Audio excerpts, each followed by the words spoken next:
Bueno, pues buenos días a todas y a todos. Es un auténtico placer estar aquí al lado de mi amiga Victoria. Se une esa cadena de hospitalidad legendaria con nuestra querida Paulina Kaplan y bueno, ha sido muy emocionante encontrarnos esta mañana de nuevo porque bueno, yo preparando las notas digo, ¿cómo lo pongo lo de París? Y digo, amor a primera vista. O sea, ya no nos podíamos separar para nada. Y cuando nos despedimos gracias, parecía que lleváramos toda la vida juntas. Y le decía yo a mi marido, digo, nos estábamos despidiendo ahí en la puerta con una pena que nos teníamos que ir. En fin, esto también es patrimonio. Yo insistiré mucho en el patrimonio. Lo ha dicho muy bien, que ya es también mi director, no sé si está por ahí todavía, José Madrid bueno, que las personas son las instituciones son las personas y ahí lo dejamos clarísimo, ¿no? Y bueno, gracias Paulina porque nos has puesto las pilas de todo ese tema de qué importante es el patrimonio. Entonces, cuando nos caemos, nos lo tenemos que volver a creer, ¿no? Bueno, esta vez he tenido la gran suerte, el gran privilegio de estar aquí en persona, entonces agradecer también, por supuesto, a la Fundación Mediterráneo. Para mí es un placer porque el Mediterráneo, bueno, pues me envuelve en la dimensión patrimonial al venir de Málaga, de Andalucía, de Sevilla y bueno, por supuesto al departamento y al instituto y a la cátedra, ¿no? Tenemos la suerte de tener esa red que va creciendo, me lo apuntaba mi querida Andrea, que ya no sabíamos si nos habíamos conocido o no en persona. Eso es la maravilla de la tecnología, ¿no? Bueno, pues nos invitaba, bueno, Victoria, a reflexionar y decir, mira, vamos a hablar de las buenas prácticas. En vez de hablar de todo lo que hacemos, que siempre lo queremos meter todo, yo soy muy expansiva para eso, vamos a hablar de cosas concretas. Y entonces me ha encantado también porque Paulina nos ha enseñado ese detalle, ¿no? Es difícil elegir, pero bueno, ahí tenéis todo lo que necesitéis a vuestra disposición, todo lo demás que hoy no mostraremos, bueno, para que también tengáis esa curiosidad.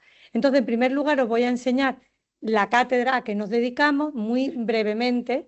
Y he elegido dos temas, ¿no? La investigación de acción y la transferencia. Creo que son dos temas como muy candentes y pendientes de que desde las universidades nos tenemos que poner las pilas, más aún desde la Cátedra UNESCO. Por tanto, todo este tema de la experiencia, de la participación, etcétera, bueno, creo que ahí estamos todas conectadas y es muy importante, ¿no? La cátedra Crear, bueno, a mí me gusta hablar de que nos dedicamos a algo que es emergente y que es el patrimonio contemporáneo. Bueno, siempre me gusta enseñar esa imagen de la Casa Rudowski en Frigiliana, el monumento más joven de Andalucía, data del 69-71, cuando este señor pues, se enamoró de nuestra costa y hizo esta maravillosa casa modesta, pero tan luminosa, tan maravillosa, que es la Casa Estudio Rudowski. Bueno, pues bienvenido y bienvenida a entrar a la cátedra, ¿no? Nuestra cátedra, ya lo comentaba anteriormente Victoria, es la cátedra UNESCO en Patrimonio Urbano Contemporáneo. La traducción es moderno, podemos decir moderno, pero cuando lo decimos en español, moderno puede ser del movimiento moderno. Entonces, pues utilizamos también contemporáneo. Y crear, ¿qué significa crear? Pues educación e investigación creativa en caracterización y regeneración patrimonial, ¿vale? ¿Por qué ponemos patrimonio en minúscula? Porque todo ese patrimonio modesto que nos hablaba nuestra querida Paulina es nuestra, digamos, nuestra mayor preocupación, nuestra mayor vocación, ¿no? Bueno, así nos gusta vernos en red. Bueno, esa red, ¿qué es lo bonito de las cátedras UNESCO? Pues que no somos solo universidades y cátedras, sino también tenemos el deber, y también la suerte de que estamos como en red con instituciones públicas, privadas, ahí ya faltan un montón, simplemente es que es imposible ir actualizando, pero para que nos demos cuenta de toda esa maravilla y sobre todo la sociedad y la ciudadanía en el centro. Nos gusta presentarlo como en tres vectores: la temática, la aproximación y los procesos y estrategias. Yo creo que como también en general hablamos de lo mismo, pues me detendré en aquellas cuestiones como más singulares nuestras, ¿no? Por supuesto, el tema del patrimonio contemporáneo. El patrimonio contemporáneo, hablamos de arquitectura, ciudad y paisaje desde finales del 18 hasta la actualidad, sobre todo siglo XIX y siglo XX, ¿no?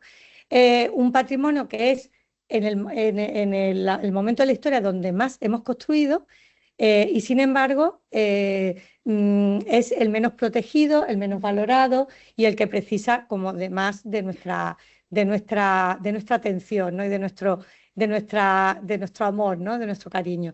Desde la aproximación, hablaba algo muy importante, Paulina, que era el tema de la diversidad cultural. Yo creo que cuando hablamos de cooperación nos tenemos que creer que es una cooperación simétrica. ¿Por qué? Porque hablamos de que preservar la diversidad cultural, ella hablaba, es preservar, es optar por la sostenibilidad cultural. Es decir, que realmente a nosotros ya no nos interesa tanto el monumento. Bueno, Notre Dame es muy importante, obviamente, está en Francia, o la Alhambra o tal, pero eso es una parte pequeña de nuestro patrimonio. Realmente nosotros es mucho más importante que nos creamos que nosotros protegemos el patrimonio al proteger un ecosistema, cuanto más rico mejor. Cuando hablamos de cualquier ecosistema, de montaña, de desierto, etcétera, cuanto más especies mejor. Pues con el patrimonio igual. Por supuesto, la igualdad entre mujeres y hombres, la inclusividad para la accesibilidad. Y luego desde los procesos de estrategia nos gusta siempre hablar mucho de el abordaje metodológico. Nuevas metodologías para nuevos patrimonios. Estamos hablando de algo emergente y por tanto cada vez que damos un paso necesitamos hablar de nuevas metodologías donde la creatividad no esté reñida con el rigor más científico o más consolidado. Y para todo ello, las nuevas tecnologías. Las nuevas tecnologías no como una moda, no como una obligación, como algo que nos dé las herramientas para esa accesibilidad para todos los públicos, para poder llegar a todo el mundo, para ser visibles en todos los lugares. Para eso sirve la tecnología, ¿no? También nos lo decía Paulina. Fue en el 2019 la primera cátedra UNESCO dedicada únicamente, y bueno, y la única, ¿no? En patrimonio contemporáneo, y es normal si pensamos que en el 94 pues el Comité de Patrimonio Mundial nos hablaba de que había una problemática, hablaba de una desproporción, porque había mucho más patrimonio en unos sitios que en otros o de unas épocas que otras. Entonces se habla de que a partir de ese momento tenemos que luchar por una lista, en general, un patrimonio más equilibrado y representativo, geográfica y hablando de las diferentes categorías. De ahí que se hace un programa especial a principios del siglo XXI que se llama Programa de Patrimonio Moderno o Contemporáneo, porque se dan cuenta que es que no hay patrimonio contemporáneo en la lista de patrimonio mundial, muy poquito. Y en el 2017 la directora nos dice, ojo, que la problemática sigue existiendo, hay muy poco, todo está en Europa, no sé cuánto, pero una cosa muy importante nos dice, ahí tenéis un campo de oportunidad. Bueno, lo digo también a estos maravillosos y maravillosas estudiantes que están aquí para que os emocionéis con el patrimonio contemporáneo, ¿no? Bueno, mm, investigación de acción. Yo quiero pensar que el patrimonio contemporáneo es un espacio compartido de resistencia. No es solo ponernos en un lugar digamos, de élite, sino defender y meternos en las redes ciudadanas para luchar por aquel patrimonio digamos, de un valor excepcional, ¿no? Entonces, aquí os traigo digamos, el momento vital en el que estamos nosotros ahora mismo en la cátedra, que yo le he llamado es momento de actuar, ¿no? Estamos ahora mismo inmersos en una red, estamos con las fuerzas vivas en defensa de nuestro patrimonio, estamos con los sindicatos, con la ciudadanía, con los colegios de arquitectos, con todas las escuelas. Ahora mismo ya hay miles de adhesiones en este manifiesto, del cual os voy a leer un poquito, que por favor os pido que entréis hoy mismo en Marbella Activa. Hoy estábamos con miles de WhatsApp, hoy lo voy a presentar a ver si suben las adhesiones, ¿no? Y las instituciones que ya las cátedras se han unido y después de este encuentro espero también que nuestra red se una, ¿no? Bueno, saltó una noticia, habían despedido a todos los trabajadores y trabajadoras, habían firmado un convenio para cerrarlo, ahora explicaré un poquito por qué digo esto de cerrarlo, y hacer un convenio para convertir un espacio de servicio público en descanso social, fijaos qué importantes esas palabras para el patrimonio, en un lugar de élite, otro hotel más, otro lugar más privado, inaccesible para los ciudadanos, ¿no? Bueno, ya hemos salido en un montón de medios, todos los días sale algo nuevo, pero bueno, por hacer una idea, en El País, en Onda Cero, etcétera, todos los días te llaman, estás en una reunión y te llaman y digo, mira, hoy no puedo. Bueno, el 28 de junio tenemos una manifestación a la que también os invitamos. Bueno, os voy a leer literalmente: la ciudad residencial Tiempo Libre de Marbella, un equipamiento público ejemplar y único en España, constituye una obra maestra de la arquitectura moderna reconocida internacionalmente, operativa durante más de 60 años, que ofrece un lugar de excepción para el descanso entendido como un servicio público.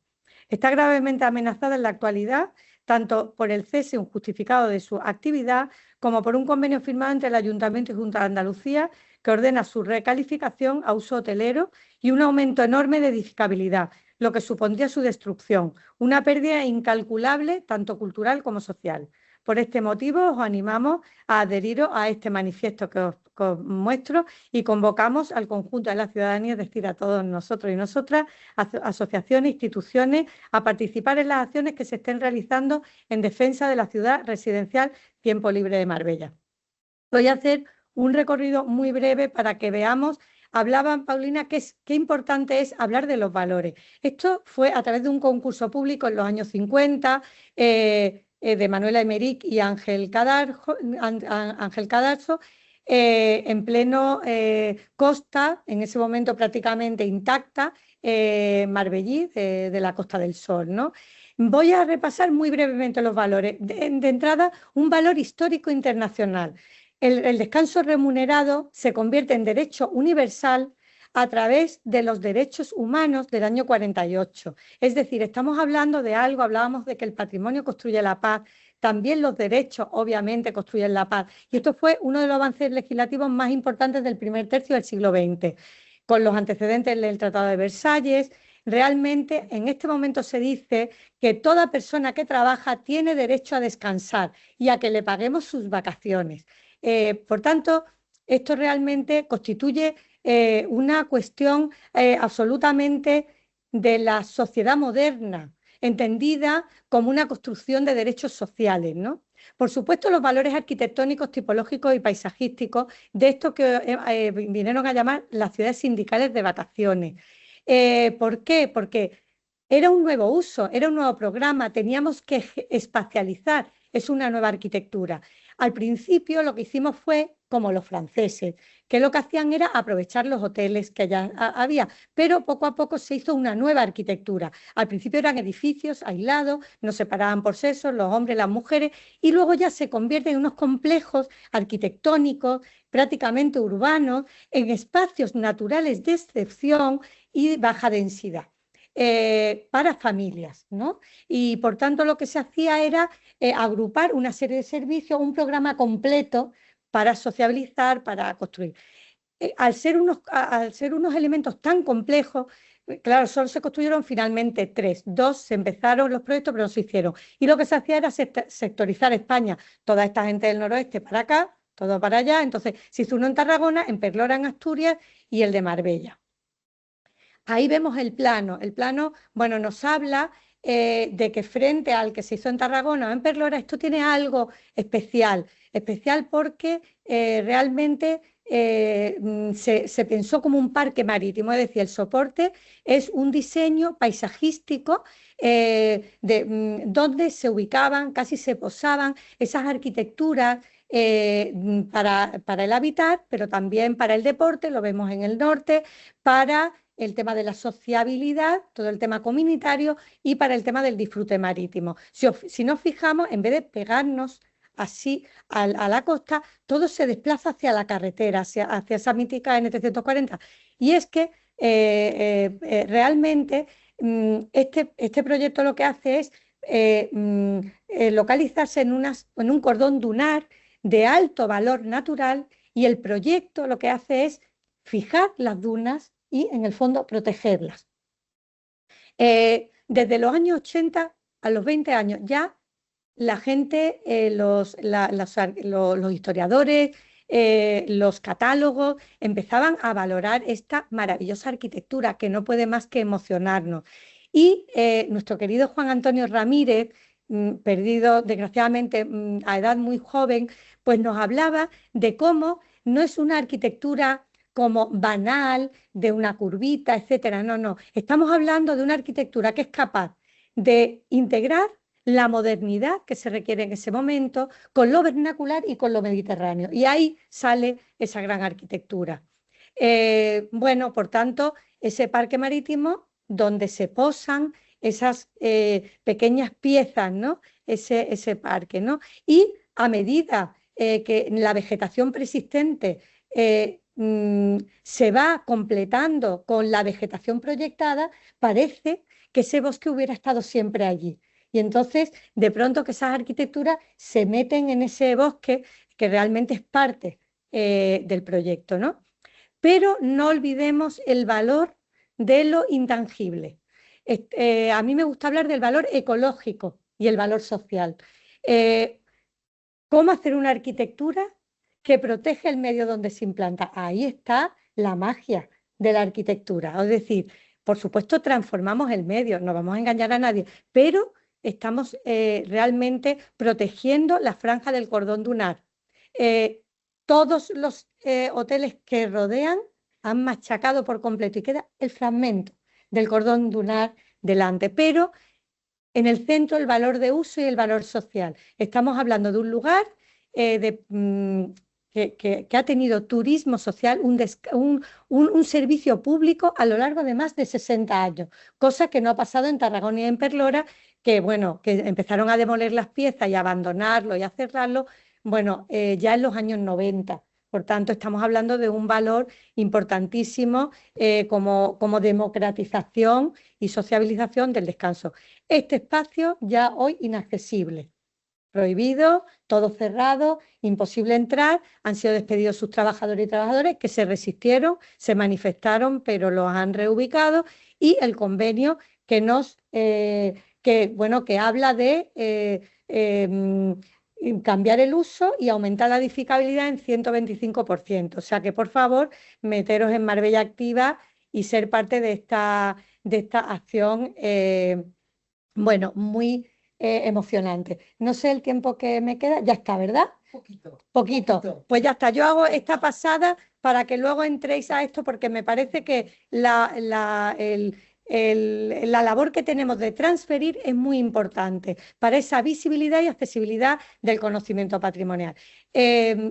Os comparto este proyecto que lo estamos haciendo ahora mismo, que es Infraestructura de Gestión de Datos de Patrimonio Contemporáneo, con una convocatoria muy interesante porque habla de ayudarnos a la transición digital y ecológica. ¿Por qué nos metimos aquí? Bueno, por toda nuestra trayectoria de cómo unimos gestión de datos. La gestión de datos está siempre en el centro, también lo ha dicho Paulina, en el centro de la accesibilidad y la visibilidad patrimonial. Junto con el patrimonio contemporáneo, bueno, habíamos hecho muchos proyectos, el Registro Andaluz de Arquitectura Contemporánea, siglo XX, el MOMO, bueno, conoce nuestro patrimonio de la N340, etcétera, ¿no? Pero nos hacía falta un salto. ¿Cuál era ese salto? Poner junto todo el patrimonio contemporáneo de España. ¿Y cómo lo hacemos? Bueno, las competencias, como sabemos, en materia de cultura y patrimonio nos han dado mucha fuerza porque realmente podemos trabajar muy bien, tenemos digamos, mucho soporte en cada una de las autonomías, pero estamos absolutamente dispersos, heterogéneos, no hay quien acceda de manera integrada al patrimonio. Entonces, ¿qué es lo que estamos haciendo? Y prácticamente tenemos terminado y os invitamos en toda esta nueva red también que hemos creado, estamos haciendo un metasistema de gestión de datos federado de todo el patrimonio contemporáneo, de todos los sistemas de información de patrimonio cultural de toda España. Estamos colaborando con todas y haciendo todo eso. Es decir, no estamos hablando de hacer una nueva base de datos, estamos chupando de esas bases de datos para darle visibilidad, accesibilidad a todas ellas. Y ahora lo estamos metiendo también en el Plan Nacional de arquitectura contemporánea que también estamos a punto de terminar con el IFCE. Por ahí lo que intentamos es que el Estado español, que toda España, al mismo nivel de nuevo la diversidad, no solo en Andalucía, no solo en Madrid, sino que tengamos esa visibilidad y ayudemos a la transición digital de las administraciones públicas, porque no podemos solo modernizarnos nosotros y no transferir nuestro conocimiento también, y por tanto esa bonita colaboración y de infraestructura, pero también de inclusivo, de innovación, de todo lo que queramos, ¿no? Y bueno, simplemente termino con alguna imagen porque también estamos estudiando, ya lo hemos hecho, lo estamos publicando ahora, cuál es la presencia del patrimonio contemporáneo en patrimonio mundial, y hemos generado una metodología para ver dónde está, cómo está, cuáles son sus presencias y sus ausencias de tipologías geográficas, etcétera. Bueno, y todo este tema de diagramar porque visualmente lo vemos mejor. Y claro, para incorporar todas las bases de datos, primero no las hemos tenido que estudiar, categorizarlas, ver cuál es su grado de accesibilidad, de visibilidad. Y fijaos, solo mirando esto nos estudiamos cuáles eran los datos de información y de funciones que eran más representativos para estudiar, digamos, para acceder y visibilizar el patrimonio contemporáneo, aunque también otros patrimonios, ¿no? Y fijaos, solo ver esta tabla vemos qué heterogeneidad y dispersión hay, ¿no? Y algunos ejemplos que os pongo ahí, que no me detengo, ¿no? Y esto ya es lo último. Transferir, por supuesto, a la ciudadanía, a los estudiantes, al estudiantado, a mí al final es lo que más me interesa. Mi clase, la emoción de pasar, bueno, de aprender juntos, en el fondo, ¿no? Que también lo decía Paulina. Entonces hemos hecho dos acciones, una en octubre y otra en febrero, el Mapatón y el Mapping Love, si es que todo va de amor hacia nuestro patrimonio. El Mapatón es un tema de cartografía cuantitativa.